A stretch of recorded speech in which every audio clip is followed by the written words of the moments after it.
By 991, England was under siege. For decades, Viking raiders had attacked its shores, but now they had returned in force.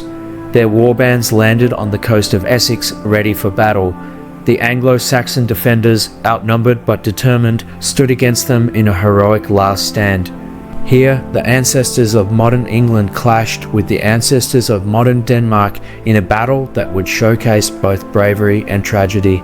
The year is 991. Anglo-Saxons versus Vikings, a doomed stand against a relentless invasion.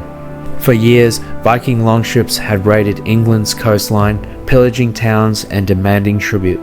But this time, they came in overwhelming numbers. Led by Olaf Tryggvason, the Vikings landed near Malden, along the river Blackwater. Their goal was clear: take what they wanted and force the English to pay them tribute. Ealdorman Byrhtnoth, a respected Anglo-Saxon commander, refused to back down. With only a small force of local warriors and household troops, he marched to meet the invaders. The two forces faced off across a narrow causeway, with the river acting as a natural barrier. The Anglo-Saxons had the advantage as long as they held the crossing. The Vikings couldn't advance. But then came a fateful mistake. The Vikings, unable to break through, offered a false retreat, taunting the English to let them cross. Byrhtnoth, eager for an open fight, allowed the Vikings to move forward onto solid ground. The battle began.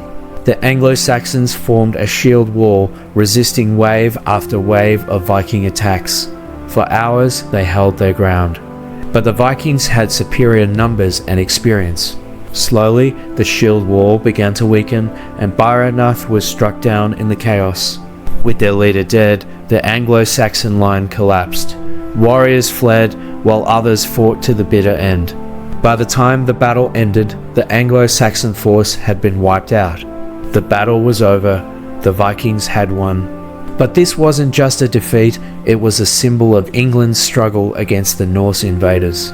After Malden, the English were forced to pay the Danegeld a massive tribute to stop future raids. But the payments only made the Vikings bolder. The raids continued, leading to even greater conflicts in the years to come. But could the Anglo-Saxons have held the line? Some historians suggest that if Byrhtnoth had refused to let the Vikings cross, he could have held them off indefinitely. If he had forced them to attack across the narrow causeway, could he have turned the tide? Or was the Viking onslaught simply too strong? Like and subscribe for more historical breakdowns.